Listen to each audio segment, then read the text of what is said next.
Hello, everybody, and thanks for listening and watching the Italian American Entertainment Podcast. And I'm your host, Vince Chiarelli. And today we have Mr. Ron Onesti with us. And Ron is the president and CEO of Onesti Entertainment.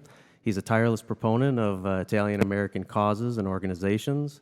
He's a restaurateur and something I've been called before, but he's definitely one of them, which is a serial entrepreneur. So he books and manages the Arcada Theater in St. Charles, in addition to running multiple Italian festivals around the country. So welcome, Ron. How you doing? Buongiorno, Vince. And I'm always going to say, I always say Chiarelli. I know you say Chiarelli, and who am I to say you pronounce your name? That's how you do it. It's Chiarelli. No one can say it, though. So Chiarelli. I love it. It's like ordering a beautiful dinner. I wish people could say it. That's the problem when they say, well, how do you really say your name? It's Chiarelli. Oh, Chiarelli. Then it's worse. So I'd rather say Chiarelli. So let's change the spelling. Just do a K-I-R. There you go. E-L-L-I. I mean, hey, there's been someone's called me your whole thing. They've called me Chicarelli before. It's been bad. But anyways, so I've known you for, I think. I specifically remember the first time you called me. It was 2013 because I was my wife and I, we got our first townhouse together. And I remember getting this call from you and not knowing at all who you were, and you bringing up that video of me and my grandfather. And that was the first time we had talked, and ever since then, I think we're friends, and you've helped me and played at your festivals, and so it's been great getting to know you all these years. So. Well, you know what? I remember it like it was yesterday because number one, I'm such a fan of yours. Oh, thanks. You've always been doing, talk about a serial entrepreneur. That may or may not have a negative connotation to it. The reality of it is you're tireless, resourceful, always looking for that next deal, but you're doing it with passion and you're doing it with the soul. It's not just, a lot of guys out there making deals, make money, get out. You're doing it based around what you're passionate about. And when I saw this video of this young guy, what could you have been at the time? 22? I don't know. Yeah, 21, 22, yep. Yeah, because 2013 I was, 22, 23, yep. Yeah, so, I saw this and you're doing the songs my grandfather taught me. I cry thinking about it now, because it hit me so hard because I never really met any of my grandparents. They all passed away before I got to meet them. And it just really touched me what you were doing. And I thought it was just so important. And that's why I want to do whatever I can, even since then, whatever I could ever have done to support you in my little world. I was always willing to do that. Well, I appreciate it. And you have. We've done, your festivals are great. Met a lot of cool people at your festivals. It's unfortunate with what's going on right now that they can't be happening, but we'll get into that a little later. But to start this, since this is about Italian Americans and the entertainment industry, where do you trace your Italian ancestry? Let's start there. Well, my mother was born in Florence. My father was born here in Chicago on Taylor Street in Chicago's Little Italy, of course. But his family, my grandparents, are from Salerno, Naples region, and I was born on Taylor Street in Chicago's Little Italy. But the Onestis came to America originally in 1911 through Ellis Island and settled right there on Taylor Street, a couple of blocks from where I was born.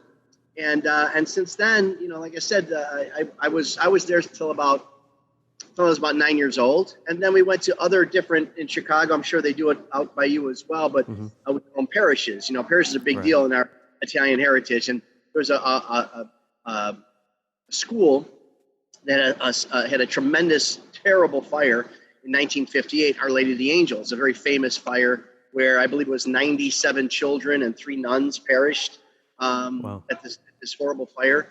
And I went to that school after that. That was in 1958. I was there in 1970, I think here, 74. Okay. I went there.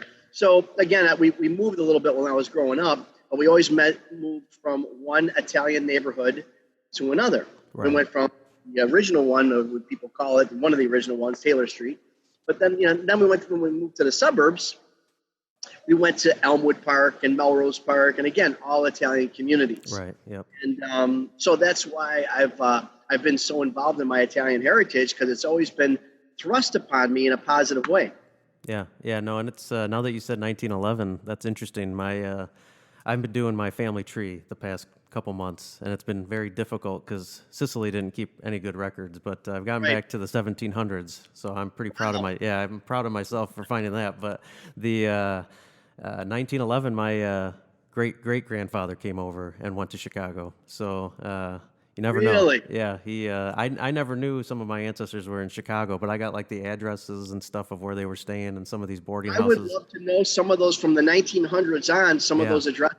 Yeah, There no. really would. One of them was Oak Street, which I know Oak Street now in Chicago is like kind of all the big stores and all that are over there. Right. But I found the address, and now I think it's whatever, one of the fancy jewelry stores. But he was right there on Oak Street. It's kind of interesting. Very interesting, because Yeah, that really was an area that was settled by Italian Americans for sure. interesting. I never knew that until this. So This anyways, is Oakley. As Oakley, now you're talking again the Taylor right. Street area. That's a definitely, you know what Oakley Oh yeah, is. yeah. Festival there. Yeah, Oakley, I always tell people when they say where have you played at Ron's festivals, and they know about Taylor Street and all that, but the Oakley Street to me is I'm not from Chicago, but in my opinion is probably the Little Italy. From what I see when I go there, it's super. Just in that 1 or 2 blocks, it's super Italian with all those restaurants and everything. And I know some Rockford people, they go out there to some of the Bacchanalia and all those restaurants. It's very cool. Little couple blocks there. It's a cool area. Well, it's an area that was, there's a big company back in the day called Ryerson Steel, and it's just about a mile away. And around the 20s, 30s, 40s, Ryerson was looking for craftsmen and workers and laborers, and so many from Tuscany came over. And I don't know why Tuscany for the most part, but they came from Tuscany. And what they would do, they would come in droves, and they would work and send the money back to Italy, but they would all stay in these apartments, like 10, 20 guys at one time. They stay for about 9 months, and they go back and send these big checks back, and that's how they survived and supported their families. And so these little trattorias, little restaurants, opened up on the side street there on Oakley and just off of Western Avenue there, just to take care of all these laborers that are living in these apartments. And so as the apartments were built out, and then Ryerson Steel eventually closed, but these restaurants they flourished, and they were opening them even in the 70s. Bacchanalia opened, around I think it was the early 80s. I would have to check with Danny and Paula, but I know La Fontanella was open right around in the late 70s. But there was Fibo's, there was Vicinato, of course. There was a place called Toscano's that was around in the 20s, right down the street there, Really? which is a former governor's office on the end of Oakley. You know that building that where you play the big stage, end of the block there. Yep. If you're playing on stage in that building, you probably use the dressing room. On the right, there's just one long half-block building. Right. That was Toscano's. So you look that up. I mean, really gorgeous. When I first came to the neighborhood, it was closed. It was shut. It was shuttered, but it still had like old tables upside down. It was like a crime scene. It's really interesting back then. Interesting. But, Wow. all these little places, whether it's Oakley, whether it's Taylor Street, of course, or Harlem Avenue, or Right. Brandon Ogden, or Chicago Heights, you start going to the suburbs. So many of them got these great little pockets of Italian culture that are still alive today, at least for the most part. We're very proud of that. Yeah. Trying to hang on to it. I know. Yeah, that's one of my questions a little later. But so anyone could talk to you for hours about everything you've done in your life. But since Anyone's ears bleed, absolutely. but since this is about Italian American entertainment, we're going to stick to the entertainment side. And how did you start in the entertainment industry? And have you always been in the entertainment industry, or did you do something before? Well, yeah, I mean, in one shape, form or another, I've been in the entertainment. I mean, I started, in high school. I wanted when I was a high school age, I wanted to either be a professional baseball player or a scientist, a chemist. Believe it or not, I really was into it. And Thomas Edison was my hero. I mean, that kind of thing. It's kind of weird that way, but I still am to a degree. We can talk about that if you want. But I was always involved. I was the homecoming chairman, the prom chairman, student council, just all involved in the events. And then I opened up a bunch of different businesses. What started as a printing company and a sign company and silk screen, did all this, and I went into sporting goods because of my athletic background. I played semi-pro baseball until I was 33 years old. So we had a thing called Onesti Softball City for 12 years. We did all the top uniforms and T-shirts and gear and just all that kind of stuff. And then, but I would put on these events. I'd be involved in festivals. So I'd be, I first started in the Chicago Italian festival world as a committee person. I was in charge of the food vendors one year. I was in charge of the signs the next year, whatever it was. And I was always involved in all these things. And even in my sporting goods business, I would put on a thing called the Softball Super Show, where I bring all the vendors, Louisville Slugger, Easton, all these vendors and manufacturers and lease out a banquet hall room and get some food and just had all the softball players come. And then I realized at one point that I didn't want to do like retail. That wasn't my world. My world, I enjoyed the creativity of it all and putting on the events that I was doing. And then one thing led to another. Started doing events and then small concerts and just really, really snowballed. And then as I was doing the events, I was thinking, what I really liked though was the stage and the music. I'm such a music nut. And so it was a complete and total evolution. If we had 2 hours, I'd say the real evolution. And literally from moment one, from probably the time I was 12 years old to today, it literally went from one step to another to another. It's really all intertwined from where I began to where I'm at today. Wow. No, it's very cool. You've done a great job. And yeah, I didn't know you were, the sports. I've figured it out over the years with, we'll talk about the Hall of Fame and all that, but I didn't know about the T-shirt printing and all that, the uniform printing. It's very interesting that you were involved in all that. But when you start... If I could just really quick. Yeah. So much so, my brother and I have been inducted into the Chicago 16-inch Softball Hall of Fame. Now, which is cool, and I think it's really, really, really cool. And I go and I tell that to people to make myself look cool. But the reality is it's not because we played softball. I played hardball. It's because we were considered pioneers in the 80s when we had the store, because we sponsored all these tournaments and we really took the 16-inch softball to another level. And because of that, it got a lot of attention.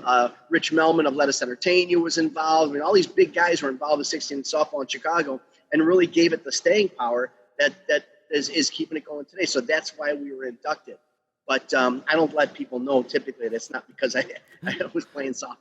Hey, I wish I had to say I am not sports at all. No one in the Chiarelli family. Oh no, we're all music from both sides of my family. No one's ever played sports. I think my dad played flag football, and he's proud of that in like 6th grade, and he was the MVP in 6th grade. That's all we have to our Chiarelli name on the sports side.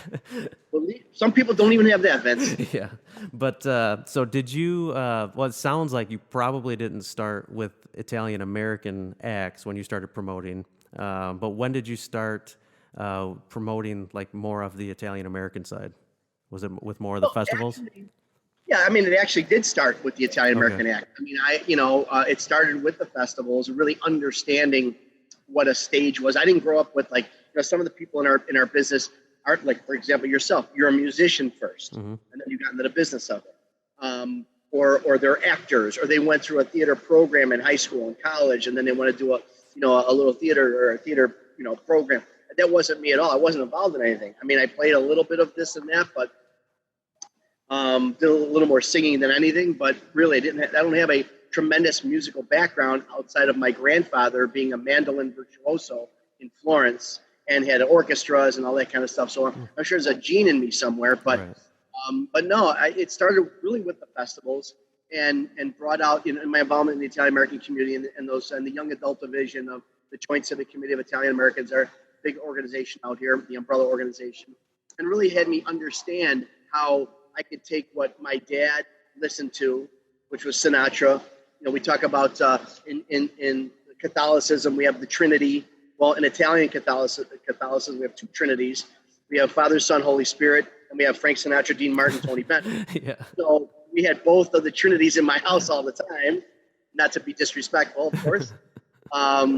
So, and then my mom was all about Pavarotti and Caruso. Right.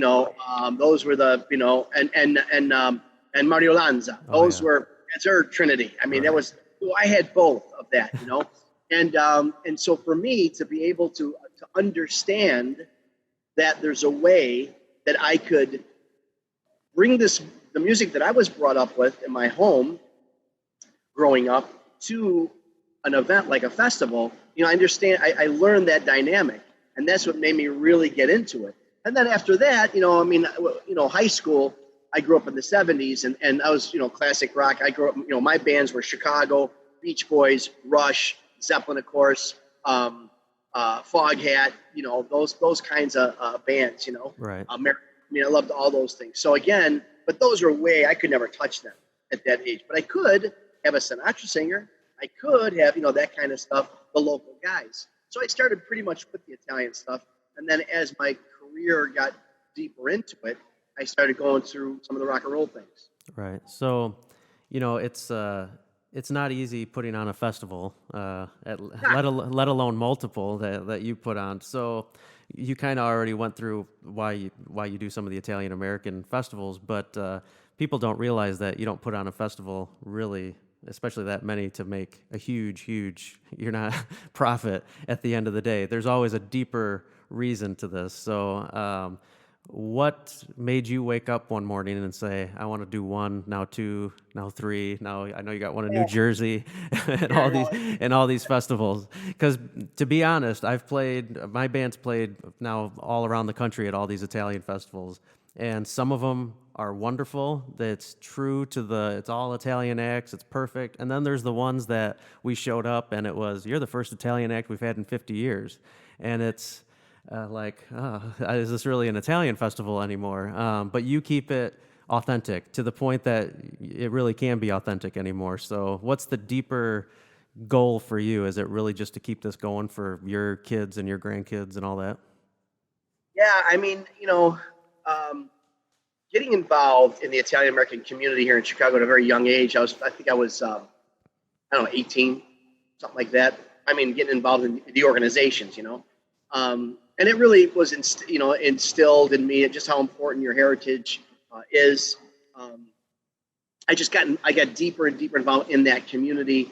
Congressman Frank Annunzio was around at the time, and he was in Chicago a lot, and I got to know him and his grandson and understand just how much pride we had at that time, or how much strength rather we had as a community being represented in so many governmental posts by Italian Americans. So anyway, I just realized how important that was, and the message of fostering your heritage and keeping what your parents and grandparents. You'll see so many, when I do a lot of writing, whatever, and I always use this a lot. You'll see it.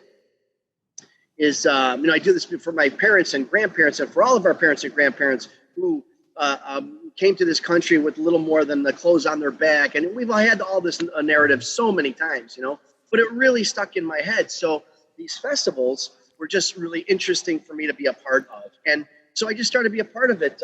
We had our Chicago Italian Festival was put on by Unico, the Italian organization, right. National, of course, Unico National, but by Tony Fernelli put it on, and he had me, again, I was part of a big committee, and just learned. And then what happened was, that generation, and it's something that we've been suffering from every generation since then, is that the younger, quote unquote, younger generation didn't really step up. So as these original men and women that put these things together, our cotillions and our, what the ladies did. Just so many things that were such beautiful displays of our heritage. The next generations, really their interests went elsewhere, and it was tough. I stuck with it. I was one of the only quote unquote young guys that stuck with it. So then it got to a point where the festivals were all getting canceled. Nobody wanted the responsibility because, it got to be, remember back in the day, well, actually probably before, your time really, everything was donated. Everybody was a volunteer. The entertainers volunteered their time. Every worker, you didn't have payroll. And then you'd have health departments. You didn't have all these, you got to do this and sing that, and you got to do that. And these kind of, and share. It was, you put on a festival for, $20,000 or something for, it was crazy because everybody wanted it. But as it became more and more of a business aspect and more everybody, you got to pay everybody, and there's a bigger insurance and then greater risks, so greater insurance costs, and the insurance is 10, 20, 30, 40, $50,000 for a weekend. I mean, it just kept like, no, but who's going to do that? Right. I made it. I tried to make it my business, and I was lucky. I had a very supportive family, but and I lost a lot. I mean, you get one rain day. Oh yeah. You're just trying to make up your expenses. Yeah. And I've been lucky, knock on everything, but yeah, the reason why I've stuck with it is because I made it a business of mine, or part of my overall business model. Like you said before, when you prefaced this interview, the festivals aren't there to make a lot of money. They just aren't. No. I mean, this isn't the Lollapalooza thing, and especially now when sponsors are backing off too. Yeah. It's hard. It's very, very hard. Very difficult because of the financial aspect. What cost $20,000 to put on 25 years ago cost $150,000 to $200,000 now. So who's going to take that risk? No, it's hard. And crazy people. On the I've been thinking this, and it's something I've wanted to ask you because it's part of the Italian American thing. It's with the festivals. What I've noticed over the years, because now I've been playing the festivals since 2012, 2013. A lot are disappearing, and what I'm noticing is they keep going more and more towards we have to appeal to everybody else and the younger. So we got to have the country act and the cover band and not make it Italian. We got to sell corn and we got to do this, and the Italian experience disappears. And I think what they're actually doing is shooting themselves in the foot. And how I've brought it, well, what I tell people is when you go to a Mexican restaurant, you don't order a hamburger. So when you go to an Italian festival, you don't want a hamburger. you want the experience. And when you start trying to appeal to this giant base, I think it kills the experience. So I don't know if I'm right with that. That's why I think what you're doing, and especially what I've tried to do, I did the festival 3 years here in Rockford, Solo Italiano. We couldn't do it this year. And, Benny from Francesco's here. He had the same idea as me. It's, making an old school, that's why we called it Solo Italiano, only Italian. There's not going to be, everything's Italian. And no one didn't want to come just because it was Italian. So I don't know if you see that, but it's very sad with a lot of these festivals disappearing. It's unfortunate. You're right. I mean, look, who am I to, judge anybody or anything like that? I mean, everybody does their thing. And some people do what they need to do. Right, I mean, yeah. But I just think if they do that, they may not really understand the power of Italianicity. Mm-hmm. Because if you really understand, I mean, you look at the most popular foods in the world. Asian, of course, is up there, but Italian, pizza. Yeah. I mean, general Italian and pizza, 1 and 2. Yeah. If not 2 and 3 in the world. Oh yeah. You look at the atmosphere, that Venetian or Florentine or just, our colors are bright. I mean, if you really understand the culture and you're able to market it and create an experience, what the people who are doing that you're talking about, and I've dealt with them too, they try to buy acts from me, and I really don't want to do that. That's not my world right now. But yeah, they'll have, and it is a marketing thing. It is hey, we need to get the young people. So let's, we do one, which I don't understand. I understand, but I don't understand, is they did a whole night on the main stage is house music. Right. All house. Yeah. And I love house music. But, we need something to bring the kids in. I think we can be a little more creative. Right. And you just got to get out there, because I tell you, you're right. A lot of kids don't get it. No. Yeah. It's, some of them, and to their credit or understanding, they are now 3rd, 4th, 5th, 6th generation Italian. Right. Yeah. There are kids out. They don't know who Frank Sinatra was. Exactly. They don't know who Dee Martin was. Right. They don't know what the tarantella is, and that's a function of how they're brought up as well. Yeah. Yeah. But it's to be diluted, so we have to understand that. But I still think, to your point, I still think there's things we could do to foster our heritage and still make it cool. And again, if you do the food part right, the people will come. Oh yeah, yeah. That's a big deal. There's been some festivals where food's not great, but yours, great food, especially Oakley Street, of course, because you got all those restaurants there. If people haven't gone, of course you can't. It's passed And for that's this the year, thing but too, I spend a lot of time with these festivals with the vendors about their food because they have a tendency. I may use this kind of chicken in my restaurant, but for the festival, I want the cheapest. We got to make all right, as much money as we can, or the portion sizes, or there's a duplication of different items. I mean, I really spend a lot of time with the vendors. Hey, let's give them a great menu. Let's give them a great variety. Give them quality and give them value. right. And once they start, and they do that, and that's why people know us. There isn't anybody. I defy anybody to say that the food at one of our festivals is not up to par because it really, really is. Yeah, no, It's quality. yeah, you've done And a great job, and I think a big part of the food too is the experience. It's not just you don't want to go to an Italian festival and it's just pepperoni pizza and a salsiccia, and when I've noticed is like one festival that always sticks out to me is Vandergrift, Pennsylvania, little Yeah, town, huge Italian, big food, but they had this bagna calda.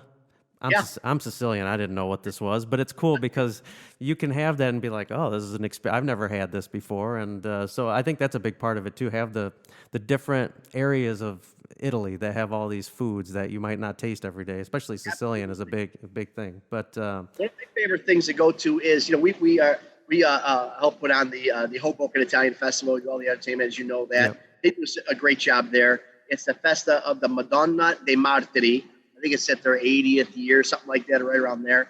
Great guys, and we feel so honored to be a part of it in Hoboken, where Frank Sinatra right, was born. yeah, But then always on the Sunday of our festival there is in the Bronx, and it's Ferragosto. And they do it just on Sunday, one day from like 12 to 6 or 12 to 8. I mean, it's crazy. And putting on a festival, I know what I got to do to put on a festival, laying down power and lights and tents and this. I mean, it's so much work. They do all that for just like an 8-hour thing. wow, And you go down the street, and I love it. People are making, I mean, I don't know, with codes and everything, what they got going on in the Bronx. I love it because they got pigs on spits making wow, the whole porchetta sandwiches, cutting it right off of there. oh wow, They're making fresh mozzarella right there in the street. I mean, yeah, with the oh yeah, whole rubbery thing happening. They're making the zeppole, dropping the right, dough and yeah, the whole big bats on right on the curb, right there. I mean, it's something to see. You talk yeah. about authenticity. Oh yeah, that's I what people want to see though. Yeah, Oh they, no, you got to go. You yeah, got to yeah, come. You got to do it. yeah. Gotta do it.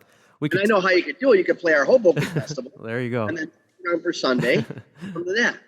Well, we're down. You let us know. So we could again talk for days about your theater, but just really quick. So a lot of people out here in Rockford, especially, they come to your theater. They know who you are. How did you get involved? I know you could talk for hours about it, but so how did you get involved with the Arcata Theater?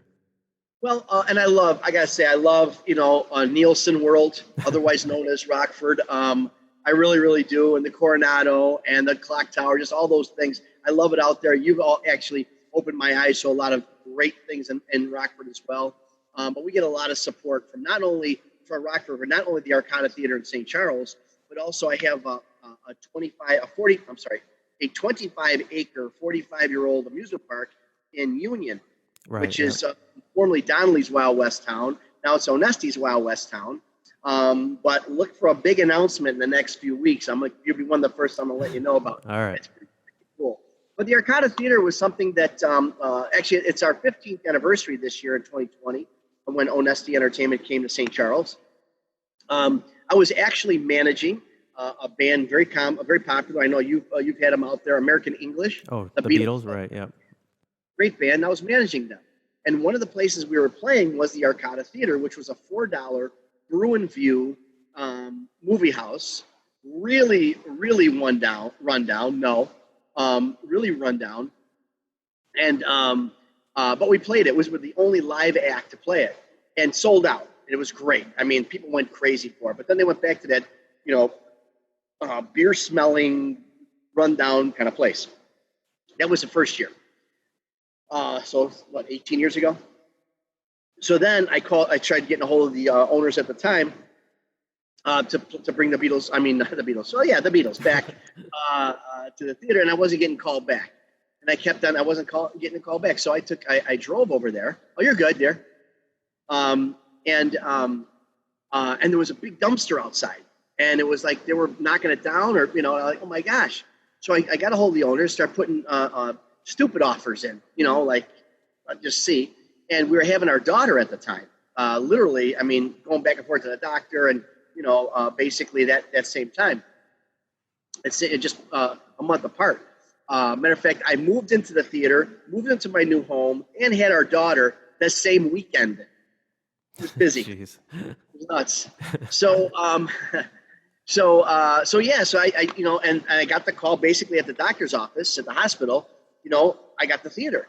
I'm like, holy cow! Be careful what you wish for. I was happy, and now what? It was really something, and it was tough. At first, I walked around the city of St. Charles. I could have ran for mayor. I mean, my pictures on the cover of the paper. He's going to save the theater. Oh, man, my gosh, it was going to be easy. It'd be me and Vince playing banjo on the stage. Sell out, no problem. Well, for 2 years, nobody came. Really? Because it had stigma of being a down, just a terrible place, really, stinky and run down. And they just had movies, and it just wasn't, so it took a while, and I had to hang in there. And I think with the Italian-American community, the festivals, the theater. One thing I would say is I've got a little bit of a perseverance and staying power that's led to whatever level of success we're enjoying now. That's good. So sticking with the Italian-American part, is there one Italian-American entertainer or artist who has made you starstruck all these years? I know you've met a lot of people, but is there one Italian-American that actually starstruck you? I tell you, our peers in the industry, Vince, and that especially the guys that are booking the larger venues, and they talk about working with U2 or Elton John. Or, I talk to Elton all the time. It's no big deal. Right. I'm not ashamed to say that I am starstruck almost every show because I work with people, that I like. I bring in, I'm 58, and these are people that I just so happens to people I like. Other people like them a lot. Right. And I still get starstruck. I really am. As far as the Italians, Starstruck is a guy I'm very good friends with. It's Zucchero. I know Zucchero. Sure. Yeah. Mm-hmm. And he was one of my favorites. I got to meet him and started working with him and invited to his house in Italy and the stuff he's done for me personally. Personal stuff. We're so close. Really good. And I'm still starstruck. So I would say, I'd say I was at Pavarotti's 70th birthday party at NIAF in Washington. I held his cake, and that was kind of cool to be in his presence. Wow, that's cool. Like I said, there's so many of them. And then we did something with Eros, and I was really, really like starstruck. I was a little, because he could be a little standoffish. He's a big deal over there. A big deal over here too. But we got to be such, comrades, the camaraderie was there that actually, and I'm still looking for this picture. There's a picture of him holding my head and with his fist up like he's beating me up, And one of the national photographers took it. I forgot what that they take them all, and you can get the pictures from. I can't think of the name right now, but anyway, it's like an AP or UPI, but there's a Getty. Getty. Oh, sure, yeah, Getty photos, yeah. Getty somewhere. Because it showed up in some magazine. Oh, wow. And then I don't know who this idiot was who was getting beat up by Eros. But yeah, I get starstruck, man, and I'm proud of it. I really, really am. Yeah, that's cool. Is there on the stage? Huh? I can watch. You're playing a festival. I stop and when I watch. No, you do. You do. Is there a Italian American entertainer that you have not been able to book that you've always wanted to book? Yeah, as far as booking, another guy, Tony Bennett. I've never booked. I've met him several times, and I got to be his daughter. Antonia. Yeah. Daughter. She's like my sister. We're so close. I've been by her in California, and she's been by me, and I got her a David Award, and we're doing that back. Very, very, very close with her. That's cool. So when he comes to Chicago, I would go say hello to her, and he'd be there. And so as far as booking, yeah, I'd like to do, and I will do a Tony Bennett show. I mean, there's not a whole lot left, Right. unfortunately. No, exactly. Yeah. The But yeah, he's probably the one that he and Tom Jones, who's obviously is not Italian, but right. that era. Oh, yeah. Another one was Paul Anka that I never was able to do a show.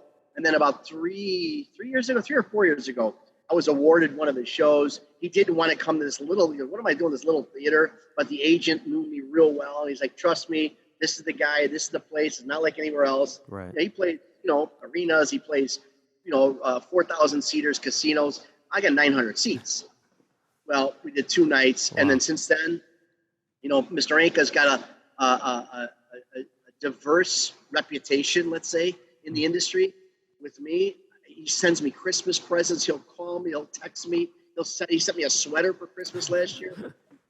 Beverly Hills store. I didn't even know. I get this box. And I didn't know. I mean, we got to be really good, close, and we talk and stuff. And I get this box, and it's from Paul. I open it up, and a tie, an old thing, and Merry Christmas from Paul. I'm like, who the frick is this Paul guy? Because I get, doing what I do, people, they send you stuff. They just do it. You're in music, whatever. I get cookies. I get all kinds of stuff, liquor. And I'm trying to find out, and it's a store in Beverly Hills. I call up, and I'm like, you got to help me. I got this gift, and I want to send a thank you. Can you tell me, I got a number here. Oh, yeah, that was from, he does it. He comes here quite often. I said, oh, okay, great. Can you give me his last name? So he started spelling it. I'm like, okay, it's Paul. He goes, A-N. I'm like, are you kidding me? Wow, that's cool. That's I'm cool. like, holy cow. Well, it was cool, except I tried putting it on. It's just 2 sizes too small. So I'm watching my weight now just to fit in that sweater. I could say that Paul Anka sent me. Because you don't send it back. Yeah, Hey, no, Paul, yeah. it's a little small. Can you get me another size? Yeah, You no. don't do that. I know people always hate it when I say this, sacrilege to say this, but Paul Anka's version of My Way 100% beats Frank Sinatra's in my book. I like his version of My Way 10 times better, but that's just me. We had him booked here in October, but we're moving it to, I think, May. You got to see his current show because, he's one of the most spectacular entertainers. Forget the music for a second. Entertainers. He walks in from the back of the theater, walks on the chairs in the audience. Wow. He dances with the ladies. He goofs around. He does this amazing video where he sings with Sammy Davis Jr. Oh, that's cool. Does an incredible Purple Rain, give you chills. Really? And then he does obviously all his hits. Right. But then he does a whole set of Sinatra. I mean, it's spectacular. It's spectacular. No, I'll have to come. You said May? Yeah, I'll let you know. But anytime, whether it's by my place or not, if anybody out there gets the chance to see the Paul Anka show, it's a necessity. Forget about you like it. It's a necessity. Right. Try. Yeah. No, that'd be cool. I got to see him. I love, like I said, My Way, his version. I know he wrote the song. A lot of people don't realize that he's the. He actually didn't write the song. Oh, he didn't? He's not even Italian. Remember, he's Canadian. No, he's not. Yeah. Canadian and Lebanese. I didn't know Lebanese. Wow. Yeah, but we still welcome him as one of our own. And it was actually a Frenchman who actually wrote My Way. Oh. It was in French, and he took it and wrote the American version of it. I got you. And the melody, and he wrote the Johnny Carson's da da da da da. He wrote that. I didn't know that. It gives you hours of stories, and that's great because afterwards, now he's a little guy. He's the only guy I could look right in the eye, But he eats like a freaking Teamster, orders everything on the menu, and just loves my meatballs, and he eats like crazy. And after every show, we'll sit just he and I. He doesn't want to do this big, like Sinatra-esque 50-person, all the guys, all the Goombas, all the guys, all that. Doesn't do that. He and I, he just wants to have dinner with me, and we just sit and we talk about, he's got a young son. His son is my daughter's age of 15. Wow. And he lives for his son. Just a tremendous individual. I can give you let's do another show on Paul Anka. No, I'll do give him it. a call? So we're running out of time, but I'm just we'll have to do another one of these. Me and you could talk for hours on this stuff. Sure. So, but what's your hope for the future for Italian American entertainment? And do you have a good or a bad feeling? Hopefully it's good, but that there's others, not like I'm doing anything big and special, but others like me, my age, that are going to try to continue the Italian music, not like we say, my new genre is we're not your nonna's Italian music is kind of my saying. I'm trying to change it a little bit. So if people don't, because when you think Italian music, you either think that's amore or you think opera. And I Right. kind of want to change it. It's not just that. So do you have a good feeling that, this younger, even I got a 4-year-old and you got a younger daughter. So are we going to keep it going? Or do you think, unfortunately, it's starting to die out? It's like anything else. One of my big joys of having, I've got the Displays Theater now also, which is just like the Arcada. We're going to be opening that up by the end of the year. And by the Arcada, one of my biggest joys is when I'm on stage or I'm in the audience prior to a show and I see 12-year-olds walk in with Zeppelin shirts on, 15-year-olds with Who shirts on, and it shows. And even now, you think about the music today, Ariana Grande, Justin Bieber, whoever. Like, I know what I'm talking about. But anyway,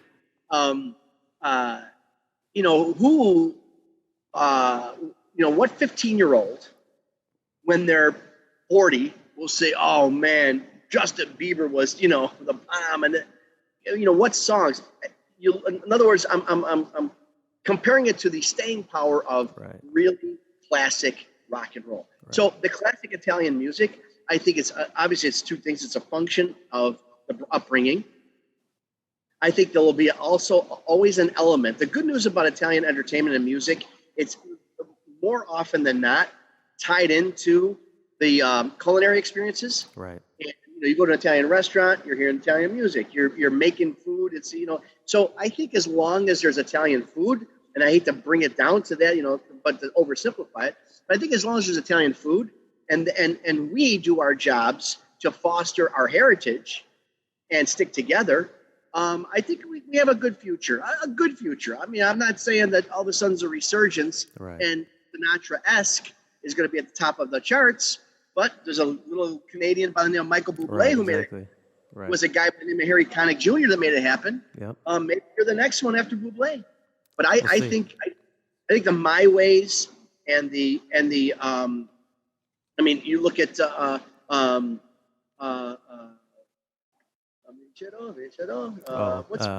Bocelli.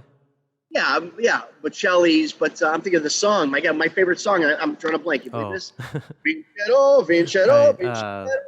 Anyway, Nessun Dorma. Yeah, there you go. Nessun Dorma's. I think it's got staying power, Vince. I really, really do. But it's up to us. It's going to take work. Yeah, no. It's take work. What I tell God, guys like you.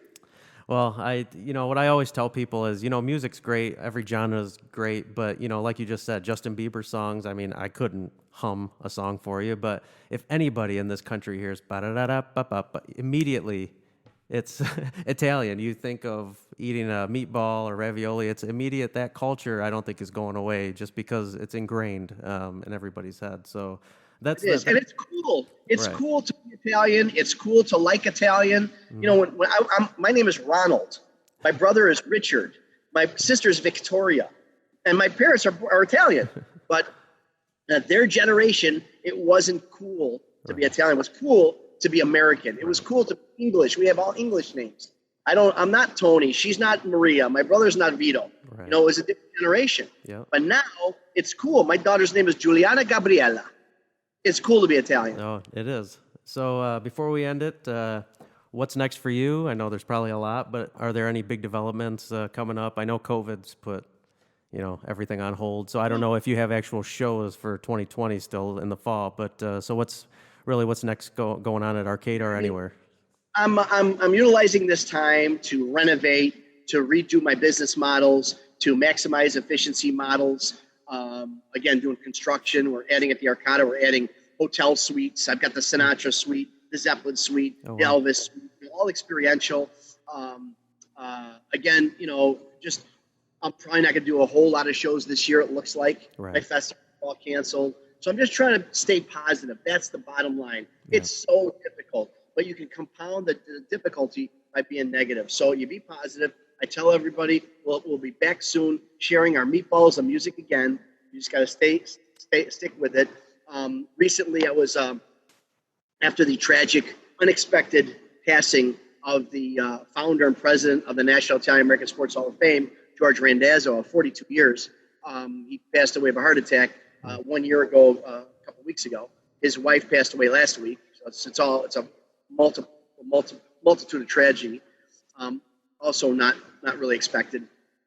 They elected me president of the Italian American Sports Hall of Fame here in Chicago, which is a national. Yeah. Thank you. And so it's 6 weeks now. And we've already, what I want to do is just, and everything was in storage. The building is gone. It was on Taylor Street. Its future was uncertain. But very strong board of directors came together, and all of us have been around. I've been around the Hall of Fame since the beginning in 1978, 79. And so we put together this really strong team. And the first thing that we got to get a building. And what they did, they elected me president. I didn't even know what was happening. I reported to a meeting, and I was informed of this. I wasn't asked, which I'm honored, of course. Right. And I took it very seriously. So within 6 weeks, I bought a new building. We had a golf outing that was oversold by 40 golfers. Wow. We're redoing the whole website. So there's a lot of stuff going on. So we're really excited about doing some things with the Italian American Sports Hall of Fame, of course. And then also just with all this stuff going on, Columbus statues, all that stuff, there are those out there that are fighting for statues and fighting for who Columbus was. I wasn't there 500 years ago. I'm a student of it. Carol Delaney's book that came out, and we had a thing with her at the Italian American Human Relations organization put together, and there's education about who Columbus was. For me, it's like, whatever about Columbus, it's more about fostering our heritage, staying positive, becoming unified. The biggest challenge that the Italian American community has, in my opinion, and I know that many share this opinion, is that the unification is a little challenging. Right. I said earlier, there's all these pockets of Italians around Chicago. Yeah, and that's a good thing and maybe not a great thing, because all these pockets need to come together. So what I've been doing personally is in putting these Italian American rallies on different parts of the city. And the first one I did was on Taylor Street at a Regal Park right in front of the base of where the Columbus statue once stood. And we had probably 400 or 500 people there, and it was phenomenal. A lot of red, white, and green everywhere. Wow. I'm doing another one this Sunday. I know this is a green thing, so I'm sorry if it doesn't play. But anyway, it's August 30th, and we're doing another big north side Chicago Italian rally where I'm bringing heroes, local heroes. Real quick, a great story here. Young lady walking around a Cubs game. She's a Cub fan with a sign saying, "Help! This little cubby needs a kidney." So the Cubs saw that. They took pictures of it and her. They took some video. They put it on their social media. This White Sox fan, which, as you know, is a dichotomy here in this area, saw it, and he said, "You know what? A young man. He's probably in his 30s or early 40s, maybe." And he contacted her. He was a match. He donated his kidney to save this girl's life. This all is just happening right now. He was on the news a couple days ago. His name is Thomas Alessio. And so I reached out. I found him, and he's coming to this rally. Wow. This is a hero, And there are other people too. One of my top employees, his sister's husband was the first Chicago police officer to pass away from COVID at 52 years old. Wow. Another hero. Yeah. So we're doing this thing for first responders, frontline people, educators, these kinds of local heroes of Italian American extraction, just to bring pride and foster our heritage. And if we can do more of these things on individual local basis, which ultimately ties us all together, then we'll have the muscle, we'll have the numbers, but the strength to make a difference, whether it's politics, whether it's doing cultural events, getting our festivals back, maintaining, is it Columbus Day? Is it Columbus Day Parade? Is it Italian Heritage Day? Whatever it is, we still have our numbers, because there's over between 500 and 700,000 Italian Americans in Chicago metropolitan, Rockford, that whole area. There's enough of us if we join together, and that's what my personal mission is. Wow. Well, that's great. Well, maybe I'll have to do something out here in Rockford. Rockford, you go to Chicago and you tell someone from Chicago you're from Rockford, it's like, oh my gosh, you're so far away. But it really isn't. It really isn't that far. Yeah. So we'll have to do the Chicago and the Rockford Italians will have to do something together. We'll all have to get together. But absolutely. But you've been doing great stuff. keep going. I know you got your head up and going through this COVID thing, and I'm sure you're going to come out the other side doing some even better things, because I've been watching you all these years, and you've done some great stuff. So I really appreciate you talking to me. We'll have to do another Italian-American segment one of these days and talk about some other stuff. But once again, I appreciate you coming on. So I wish you the best, buddy. You keep doing what you're, forget about what I'm doing. You keep doing what you're doing. Who's the one with the podcast? You're doing it. You're making a difference. You're a young family man. So proud of you. Keep going, thanks. man. I'm trying. But everybody check out Ron and all he's doing. Is it still oshows.com or arcadalive.com? Shows.com. All right, there you go. Check out everything he's doing. You got all your different venues on there and all the shows and everything. So keep an eye on Ron. So, all right, thank you again. Ciao. We'll talk to you soon. Unto the Mediterranean